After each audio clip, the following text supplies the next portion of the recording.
Shalom, saudara yang kasih Tuhan Yesus Kristus. Malam hari ini kita kembali akan belajar firman Allah, di mana materi hari ini dari Keluaran pasal 28 dan 29. Keluaran 28 dan 29 itu bercerita tentang Musa diminta Tuhan untuk mempersiapkan Harun dan anak-anaknya menempati jabatan imam bagi bangsa Israel.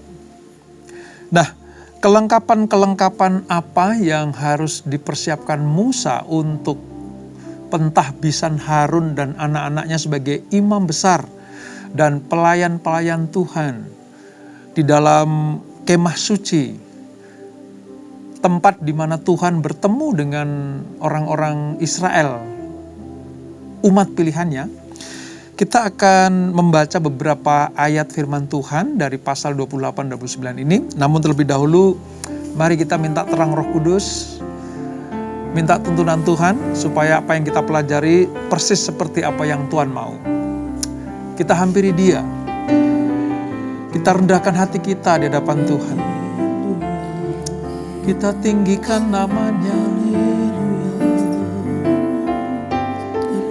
Uralaraba shekeralaraba yaralaraba yaralaraba.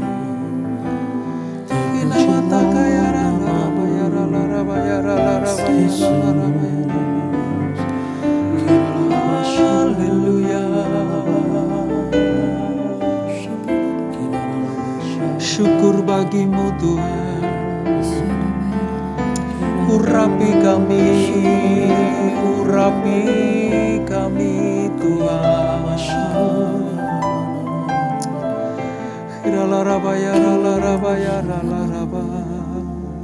Shekeralaraba yaralaraba. Seperti wanita mengurapimu, menangis di bawah kakimu. Demikian hidupku mau mengasihimu, Yesus Engkau baik bagiku. Seperti wanita mengurapimu, menangis di bawah kakimu. Demikian hidupku mau mengasihimu, Yesus Engkau baik bagiku. Sampai akhir ku menutup mata, ku tetap setia menanti janjimu. Sampai ku dapatkan mahkota kehidupanku, ku tetap setia untuk melayanimu. Yes, Lord. Seperti wanita mengurapimu, menangis di bawah kakimu. Demikian hidupku mau mengasihimu, Yesus Engkau baik bagiku. Sampai akhir ku menutup mata, ku tetap setia menanti janjimu. Sampai ku dapatkan mahkota kehidupanku, ku tetap setia untuk melayanimu. Sampai akhir ku menutup mata, ku tetap setia menanti janjimu. Sampai ku dapatkan mahkota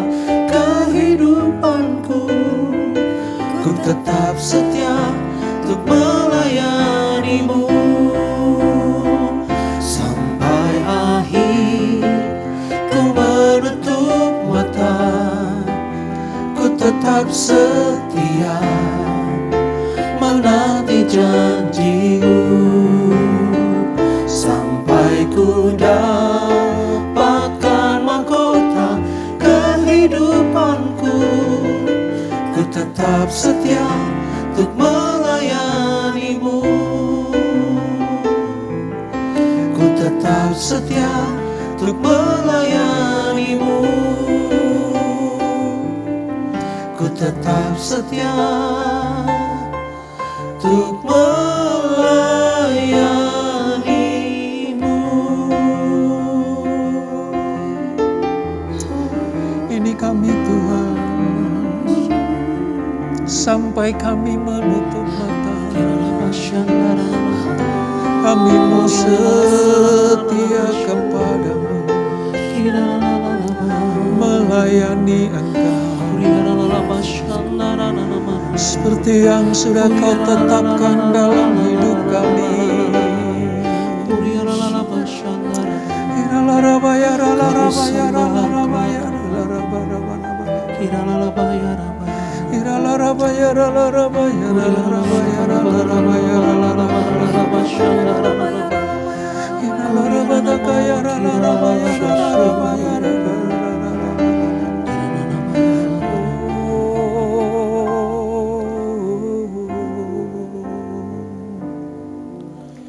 Ku datang padamu, sujud di hadapanmu. Ku bawa hidupku menyembahmu, Yesus.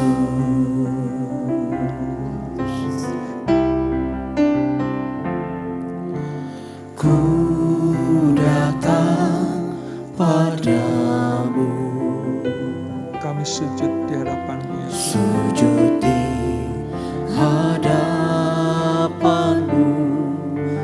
Ku bawa hidupku menyembahmu, Yesus. Kami sembah Engkau Tuhan. Ku sembah Kau, Yesus. Kami sembah Engkau. Ku sembah Kau, Yesus. Ku angkat hatiku menyembahmu.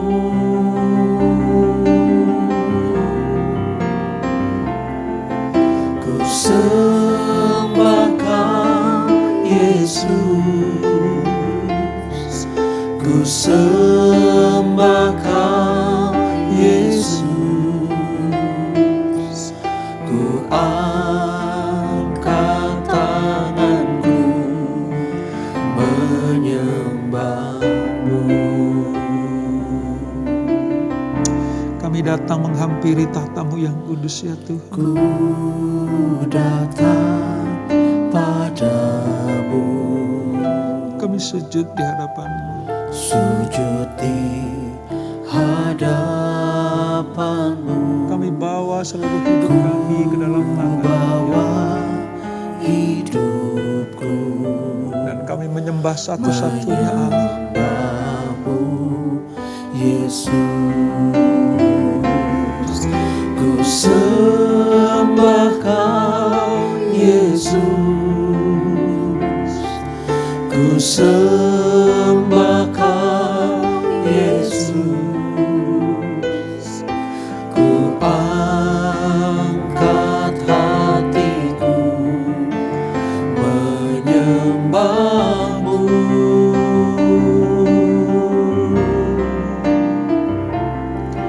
Ku sembah Kau, Yesus. Ku sembah Kau, Yesus. Ku angkat tanganku menyembahmu.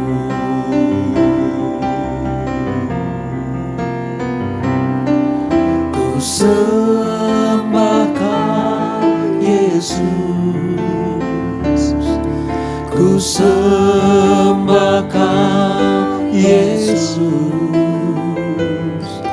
ku angkat hatiku menyembahmu,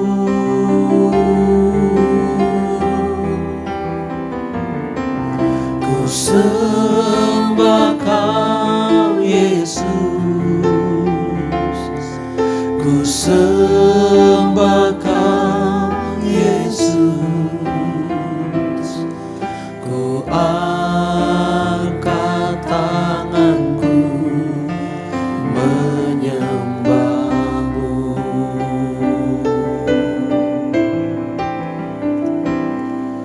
ku angkat tanganku menyembahmu.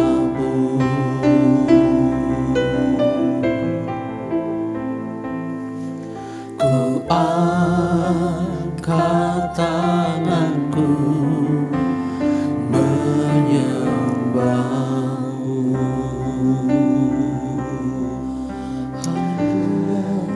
Kami mengangkat hati dan tangan kami ya Tuhan, menyembah Engkau satu-satunya Allah, satu-satunya Tuhan yang benar, yang kami kenal di dalam Yesus Kristus.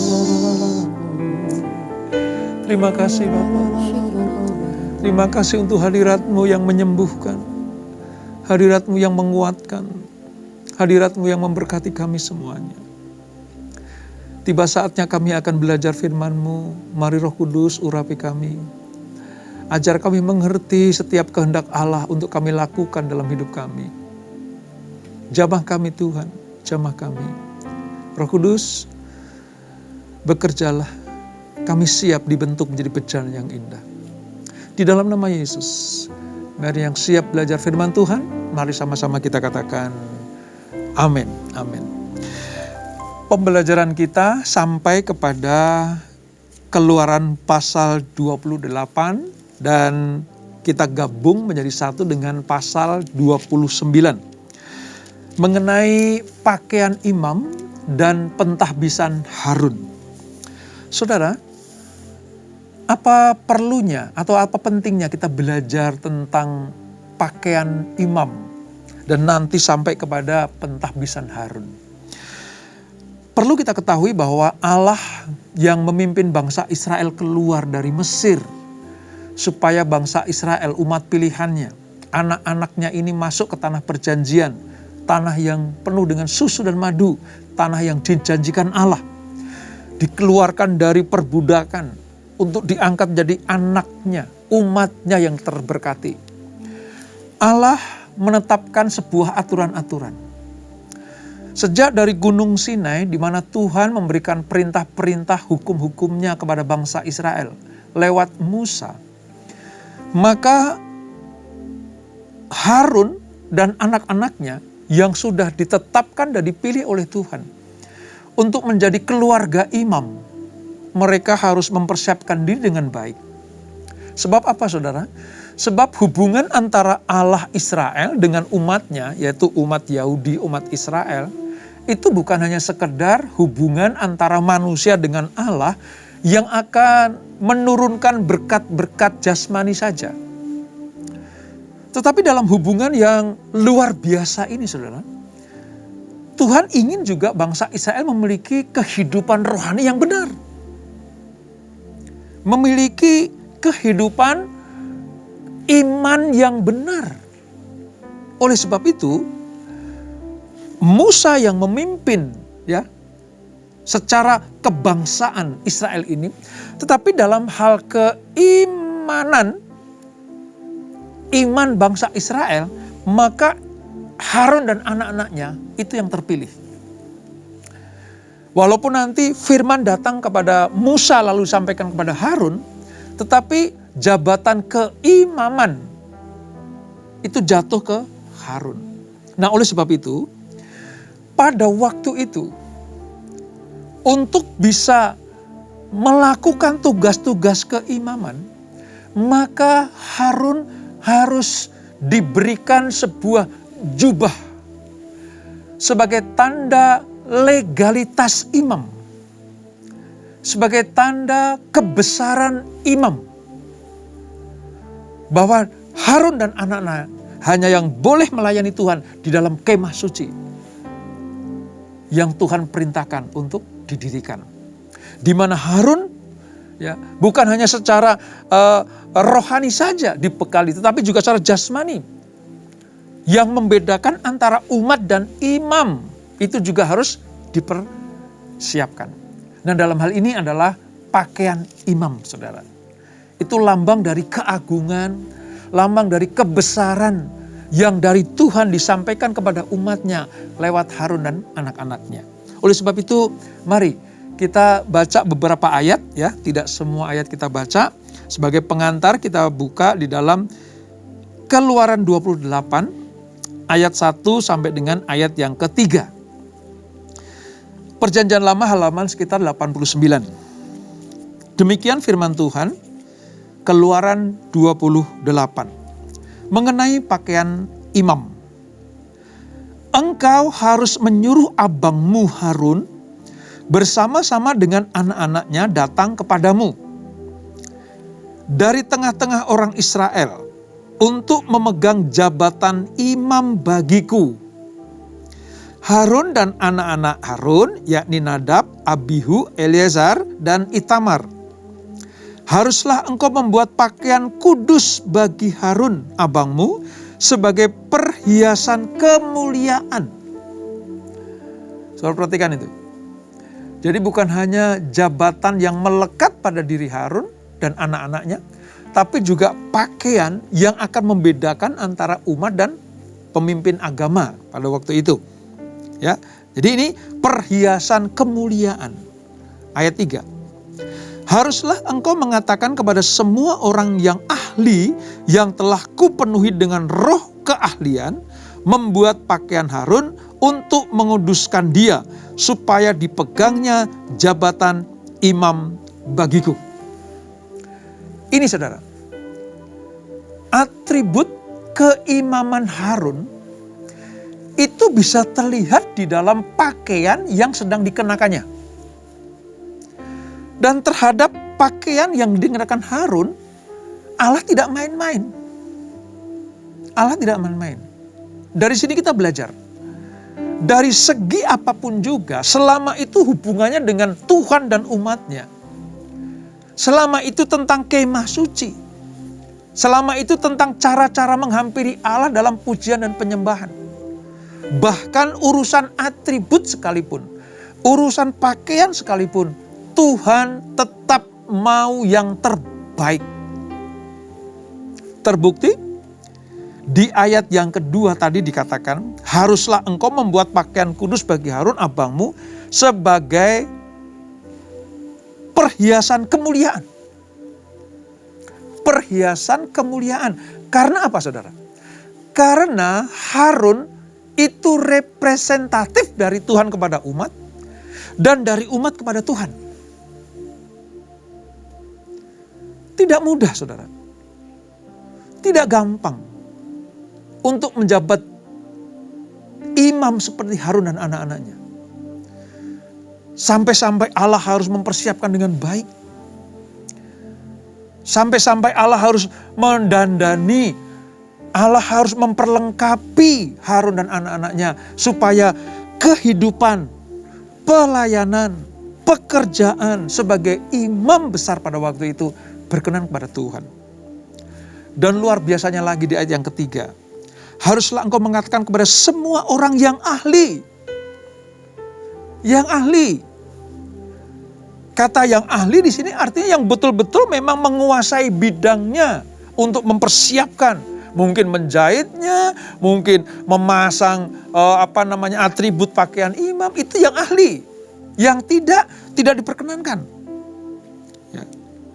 Bukan hanya ahli untuk membuat atau mempersiapkan pakaian imam, tetapi juga yang dipenuhi dengan roh Allah. Dikatakan di ayat ketiga itu, yang telah kupenuhi dengan roh keahlian, membuat pakaian Harun. Coba saudara bisa bayangkan bagaimana Allah betul-betul detil, betul-betul serius. Sampai dengan pakaiannya pun Allah mau yang terbaik, yang ahli. Dan bukan hanya ahli atau cakap, tetapi juga dipenuhi dengan roh keahlian. Oleh sebab itu saudara, di dalam setiap jenis pelayanan kita, di dalam setiap jenis pelayanan kita, entah itu di gereja, entah itu di komunitas-komunitas, ya, selama ada hubungannya dengan hal-hal keimanan kita, maka sesuatu harus dipersiapkan dengan baik. Itu yang pertama. Yang kedua, harus dilakukan oleh orang yang dipilih Tuhan. Yang ketiga, diperlengkapi dengan perlengkapan-perlengkapan ilahi. Dan yang keempat, semuanya itu dipersiapkan oleh orang yang betul-betul ahli, terampil di bidangnya. Sudah bisa bayangkan, ketika bangsa Israel mempersiapkan ini, mereka sedang berhadapan dengan Allah yang kudus itu. Allah yang maha kudus itu. Detil-detilnya, ukurannya, panjangnya berapa, lebarnya berapa. Semuanya dipersiapkan dengan setepat-tepatnya, presisi. Dalam hal ini kita bisa memetik pelajaran. Melayani Tuhan tidak bisa main-main. Melayani Tuhan bukan hanya atas kehendak atau pikiran manusia saja. Tapi melayani Tuhan harus betul-betul mendapatkan langsung petunjuk dari Tuhan. Dipilih Tuhan, ditetapkan Tuhan, dan diperlengkapi Tuhan. Oleh sebab itu kalau saudara sedang dipilih Tuhan, saudara sedang dipersiapkan Tuhan untuk menjadi pelayan-pelayan Tuhan, imamat yang rajani, bangsa yang kudus, umat kepunyaan Allah. Saudara harus betul-betul serius. Saudara harus betul-betul sungguh-sungguh.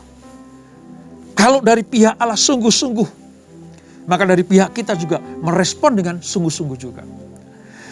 Jangan asal-asalan. Ya, bisa saja Musa membuat pakaian asal-asalan untuk Harun. Musa bisa menetapkan ukurannya asal-asalan kepada anak-anak Harun untuk jubah dan pakaiannya. Tapi Musa nggak mau. Dia minta langsung dari Tuhan seperti apa dipersiapkannya. Bahkan Tuhan sudah mempersiapkan para ahli di bidangnya. Pelajaran yang kedua, untuk urusan kerajaan Allah. Untuk urusan kerajaan Allah. Tuhan sudah menyediakan ahlinya. Yang diurapi. Yang dijamah. Untuk apa sih saudara? Untuk keagungan rumah Allah. Untuk keagungan gereja Tuhan. Untuk keagungan pekerjaan Allah. Tadi dikatakan, Harun dan para ahli itu mencerminkan kemuliaan Tuhan. Jadi di dalam sebuah gereja, dalam pelayanan, dalam komunitas kekristenan kita, Allah sudah mempersiapkan para ahli-ahlinya itu. Yang Tuhan minta cuma satu, ayo diurapi, melakukan tugas pelayanan seperti yang Tuhan mau, tidak melenceng dari aturan-aturan Tuhan. Maka pelayanan kita, tugas keimaman di dalam pelayanan Tuhan, itu pasti menyenangkan Tuhan. Nah ini berbicara tentang apa saudara? Tentang pakaian imam yang dipersiapkan Musa dan para ahli-ahlinya itu untuk jabatan imam besar bagi Harun dan anak-anaknya. Yang kedua sekarang kita pelajari dalam pasal yang ke-29.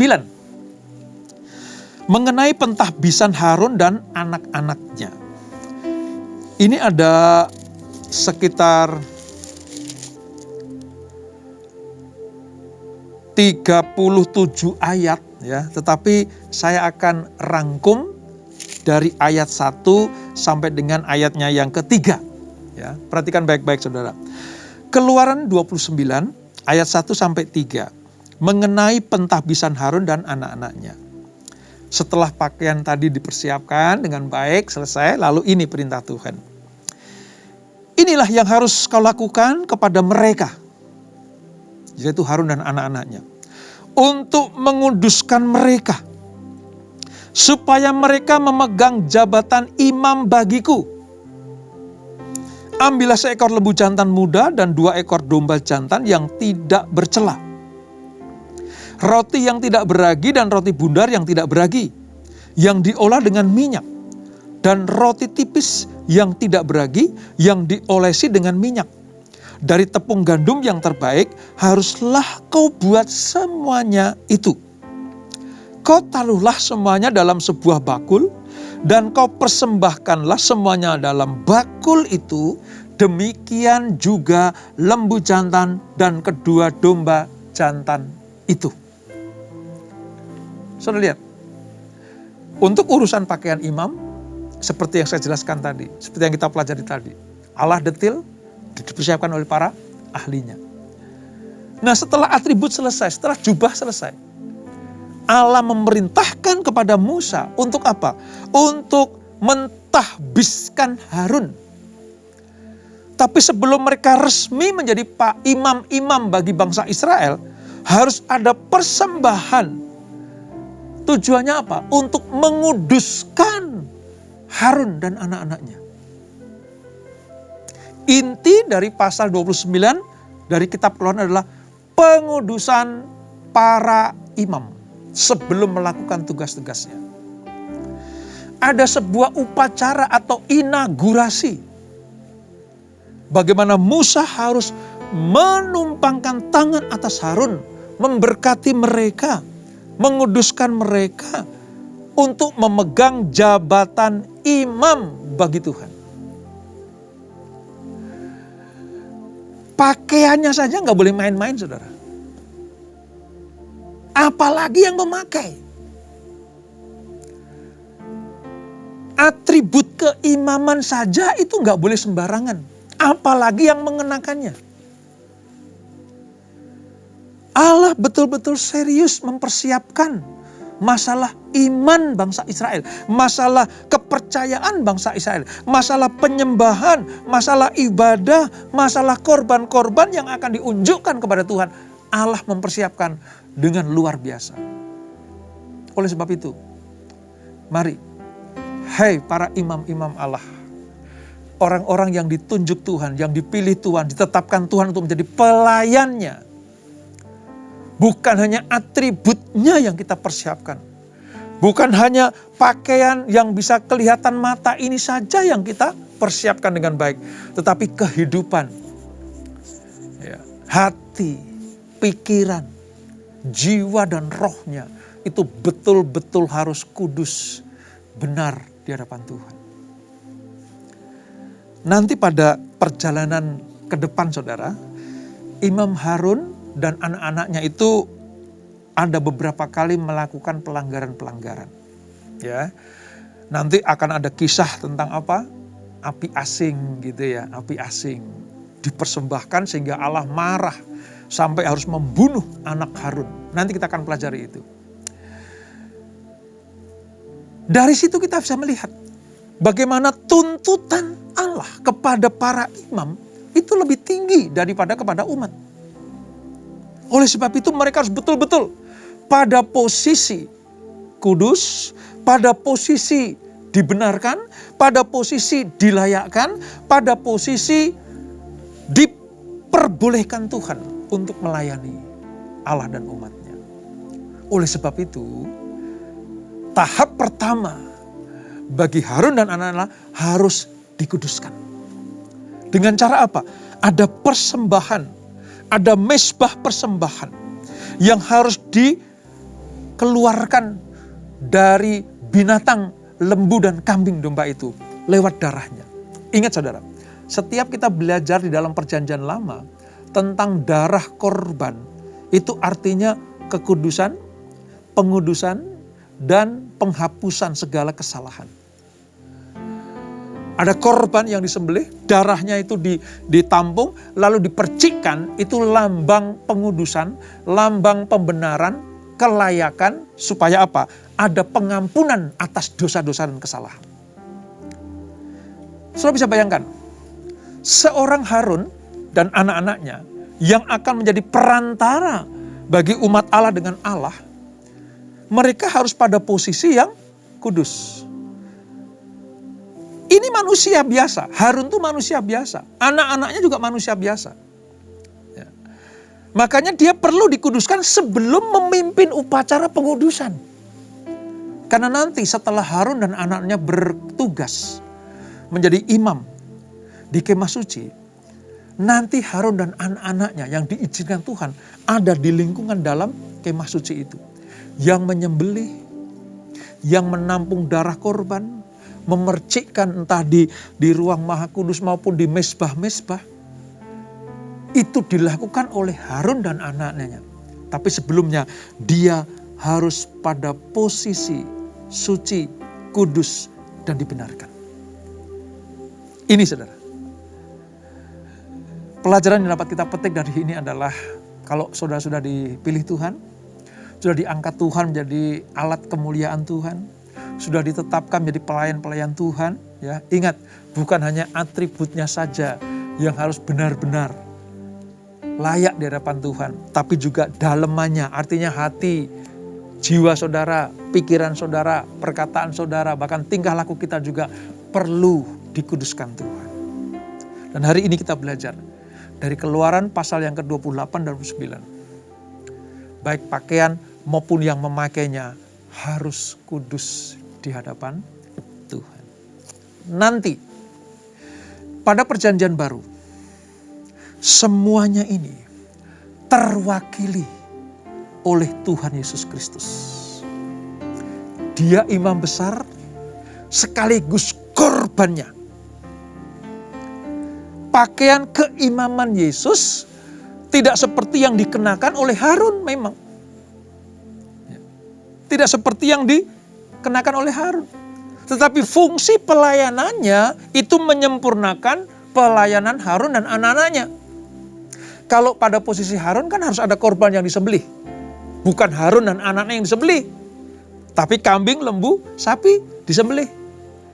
Tapi pada diri Yesus Kristus, dia sendiri, darahnya sendiri, darah Yesus sendiri yang dijadikan sebagai korban. Korban. Yang menyucikan bukan hanya pakaiannya, bukan hanya atributnya, tapi darah Yesus itu menyucikan semua dosa manusia. Wow, luar biasa. Kalau kita mengingat Tuhan Yesus, ya, kita betul-betul harus mengucap syukur padanya, saudara. Kalau kita belajar, makanya kenapa Bible Study itu mengupas seperti ini, saudara harus tahu bagaimana Yesus Kristus menjadi penyempurna atas korban, persembahan, ibadah, mezbah pada zaman Israel di padang gurun.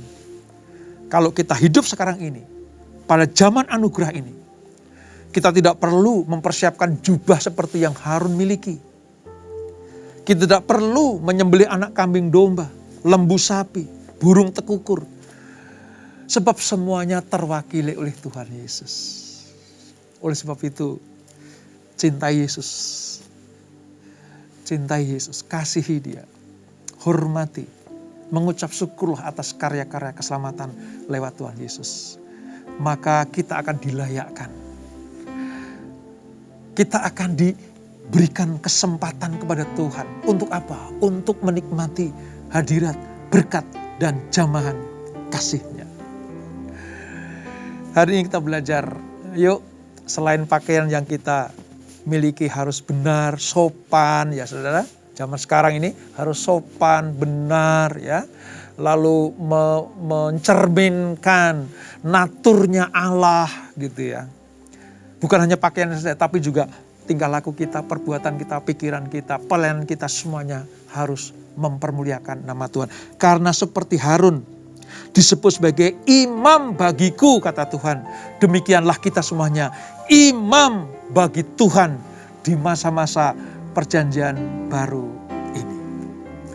Kita tundukkan kepala. Bapa di surga, terima kasih untuk pelajaran pada malam hari ini. Kami mengerti sekarang mengapa kami perlu membaca, merenungkan di dalam Keluaran pasal yang ke-28 dan 9 ini. Sepertinya gak penting bagi kami. Tapi kalau kami dalami, kami selami, kami renungkan dan kami pikirkan betapa Allah yang disembah oleh Allah Abraham, Ishak dan Yakub, yang olehnya Musa diutus dan Harun ditetapkan, adalah Allah yang betul-betul kudus, Allah yang serius, Allah yang mempersiapkan detil-detil setiap kehidupan anak-anaknya. Sampai pakaian imam pun diperhatikan oleh Tuhan. Dan pentahbisan Harun dan anak-anaknya harus dilakukan. Kami belajar dari ini ya Tuhan. Kalau kami terpilih, dipercaya Tuhan menjadi pelayan-pelayan Tuhan, imamat yang rajani, bangsa yang kudus, maka bukan hanya pakaian kami saja yang sopan, bukan hanya pakaian kami saja yang mencerminkan kemuliaan Allah, tapi terlebih daripada itu, hidup kami, pikiran kami, hati kami, pelayanan kami harus mencerminkan kekudusan dan kemuliaan Tuhan. Ampuni kami ya Tuhan kalau kami sering main-main, tidak serius dengan hal ini. Ampuni kami kalau kami tidak mempersembahkan pelayanan yang berkenan kepada Tuhan sebagai imamat yang rajani. Ampuni kami Tuhan, ampuni kami semuanya, supaya kami dilayakkan. Tahirkan kami Tuhan, tahirkan anak-anak-Mu, tahirkan para imam-imam-Mu.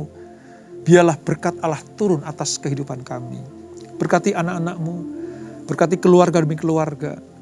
Berkati para imam di keluarga, di dalam gereja, di dalam komunitas, semuanya diberkati Tuhan.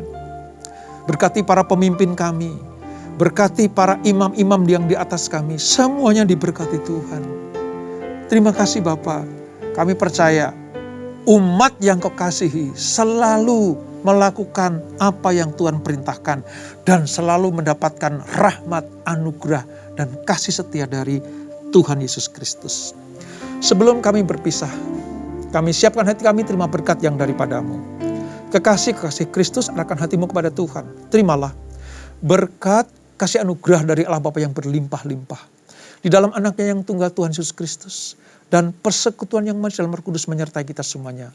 Mulai hari ini sampai Maranatha. Tuhan datang yang kedua kali menjemput kita semuanya. Dibawa masuk dalam perjamuan kawin anak domba.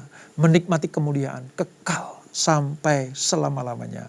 Yang diberkati, sama-sama kita katakan amin. Tuhan Yesus memberkati.